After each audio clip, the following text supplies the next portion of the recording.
Can you be quiet, boy? No, you be quiet, boy. I can hear you thinking about barking. I need you to hold it. Hold the barks.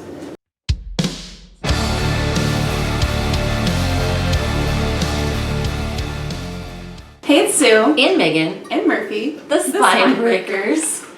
And we are today doing another If You Got It, Read It challenge. So this challenge is to read a sequel. Yes. And while we talk about the sequels that we read, we are going to be drinking this Oktoberfest by Leinenkugel. Old Leinie's is a good staple. Yeah. They make good beer, so if you can get Leinenkugels where you're at and you haven't tried them yet, You can probably get them about anywhere. I think they're the like US, super widely distributed in the US. Yeah, I'm not sure about other countries, but Yeah, so grab you some Leinies. yep.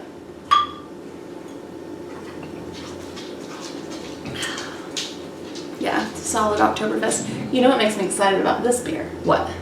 Is that it's fall is coming because the Oktoberfest is out. I saw Schlafly pumpkin beer. It's out.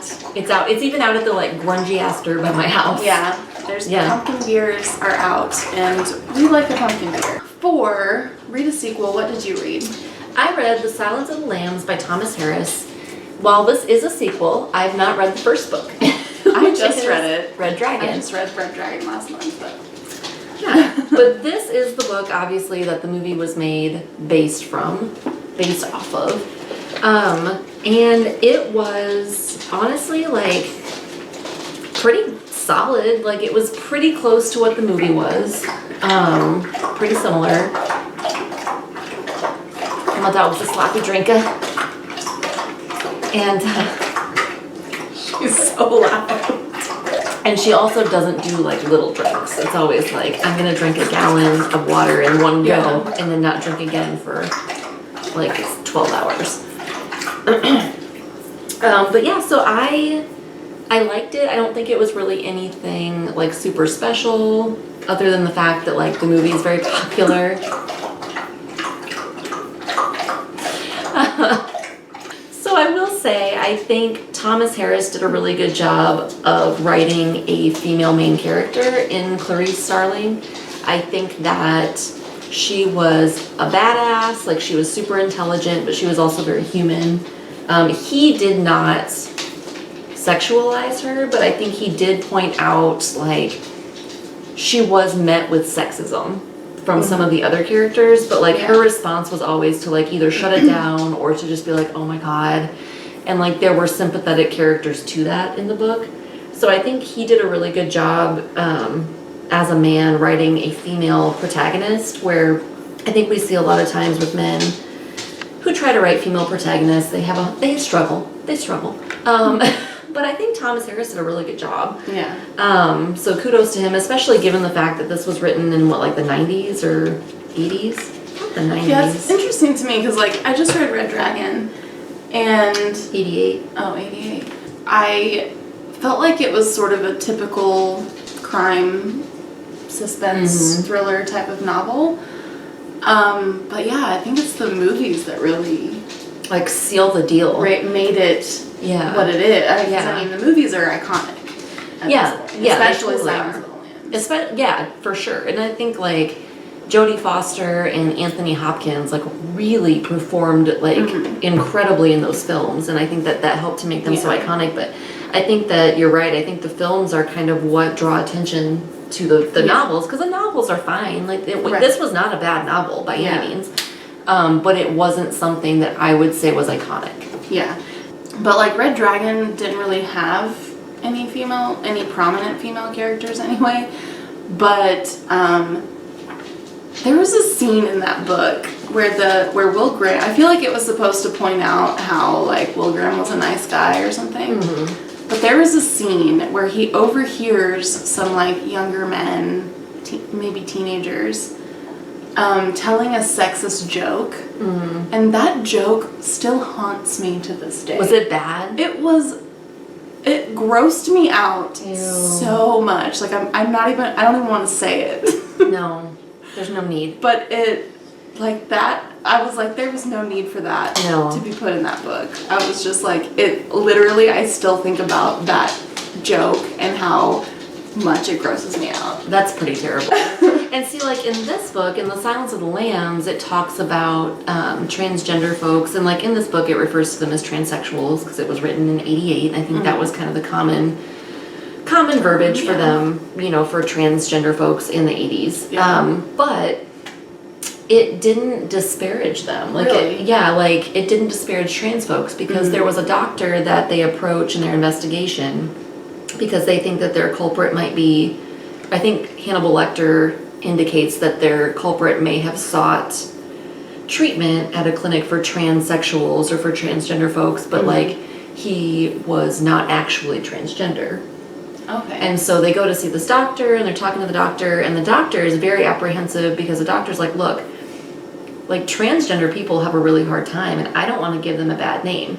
This person was clearly not transgender because this is not common behavior, this is not usual for transgender people. And so I feel like it was very like, it defended trans folks. Wow. I feel like. That's nice. Yeah. Which for '88, Yeah. you know. In Red Dragon, the murderer and the serial killer in that book is like physically deformed and like it's almost like I feel like he did the opposite. Really? I mean, it wasn't like, you know, horrible, I guess, in terms of it was pretty bad. I don't know, like, because a lot of, you know, the characters' physical disfigurement was like sort of a part of why they were so did terrible. what they did. Okay. But it was more about like how they were treated because of it. Okay. But still, it was kind of Yeah, I mean that still kind of fits into like mm-hmm. a trope, you know. Like that's still not really a great look. Right. But no, I felt like Thomas Harris did a decent job with the sequel. So maybe he learned something. Maybe he got better. I want to keep going with the series just to like see how it is. Also, I like already own the whole series. So, we'll see. So yeah, I think I gave it three stars, maybe 4 stars. I can't remember. Yeah. Out of 5, but it was alright. Okay, so I just went ahead and brought this whole series because I was like, I've read the whole thing at this point. I might as well just kind of talk about it as a whole. But I was counting The Obelisk Gate by N.K. Jemisin for my sequel, but this is part of the Broken Earth trilogy. I read the 5th season last year, but then I read the last 2 books in that trilogy this year, which are The Obelisk Gate and The Stone Sky. And this series is set in like a future dystopian world where there are these like catastrophic natural disasters sort of every so often that cause these Seasons. huge, they call them season, but they cause like major changes in the climate of the earth, and so people just kind of have to adapt to whatever happens. And in the first book in this series, this is one of those series that it's like really hard to talk about the sequels. Yeah, because you without can't really spoiling it, which is kind of why I decided to just like kind of talk about it as a whole. But in this first book, the 5th season, a new season has just begun, and you're following these different characters who are what's known as origines.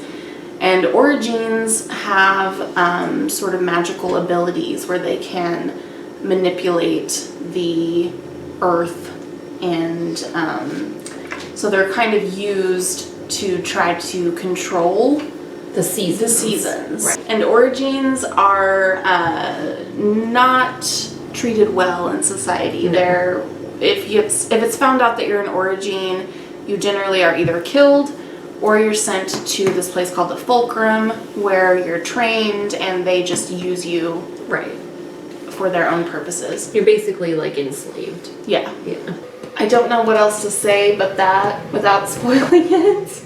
Yeah, I mean, there is like a really powerful origin that you kind of follow throughout all 3 books. Yes. And like as the series goes on, you learn more about her and about her backstory and her history, but then also like about her current choices and relationships. It is really hard to talk about without spoiling it, but I will say, like, the second book was the least good book in the series, and it was still like a solid 4-star read. Yeah. Like a solid 4-star I agree. read. Like, for me, the 5th season was fucking amazing. God, this it was was my good. favorite book in the series. 5 out of 5 stars. And then the Obelisk Gate was probably my least favorite, but however, still really good. It was a strong 4-star. And then the Stone Sky for me was my second favorite. Still really good, but I wasn't amazing to me. I liked it. It was a 4-star read for me. See, I think I did 5-4-5. Yeah, and I did 5-4-4. Yeah. But it's a really good series That's as a amazing. whole. Yeah.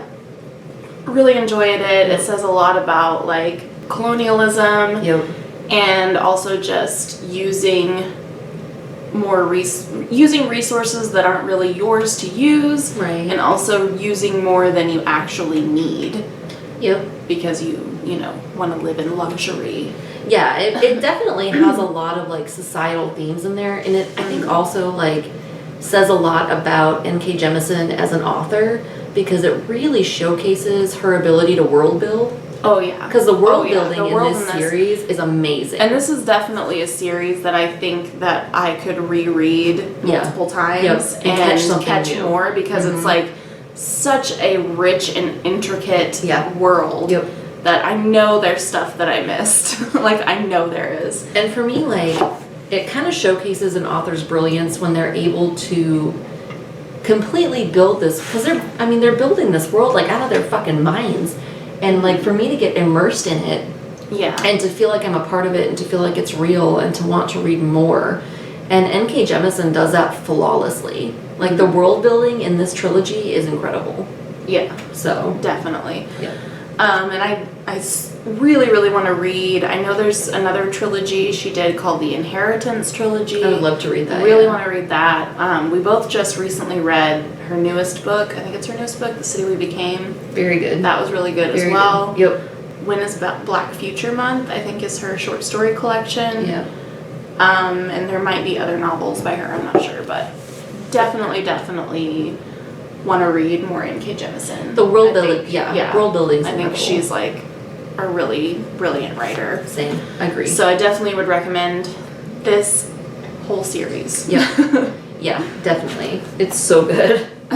Super good. And like, I'll say we both kind of flew through these books. Yeah, I did. Like, it was a while after I read the 5th season before I picked up the second book in the series, just because, like, I don't know, I'm weird about series. See, if I like them, I want to dive in. See, I'm almost like the opposite in that if I really love the first book, I almost put off the second book longer, because I don't, like, what if it fucks it up? Yeah, like, often the second book is not as good. Right. Which was the case in this, but the second book was still again, really when the good. first book's a 5-star, and the second book, that's a solid 4. And so sometimes I put it off because I'm like, I don't want to like end up ruining it for myself. But yeah, I mean, but this is a really solid series. But like, each book we read pretty quickly. Yeah. Like, Yeah, so definitely recommend the Broken Earth trilogy. Yes. By N.K. Jemisin. Even though I haven't read all of her work, at this point, I feel like I could solidly recommend her writing as a whole. Yeah, same. Like, N.K. Jemisin is clearly, like, an incredible writer. She's one of those that it's like, even if it's not her best, I feel like it's still gonna be good. Yeah, which is how I feel about, like, pretty much all of my favorite authors. That was our sequels that we read. Yeah. So if you guys have read The Silence of the Lambs or the Broken Earth trilogy, let us know what you think. Yeah, and let us know where you're at on if you the got challenge. If you got it, read it. We have a jingle now. I made it up. And I mean, this beer is like, it's good. It's liney. Like, liney makes solid beer. Yeah, it's an easy drinking, like, tasty beer. Mm-hmm. That's it for our sequel. If you got it, read it. Murphy's like, stop it. So, thanks for watching. And we'll see you next time. Bye. Bye.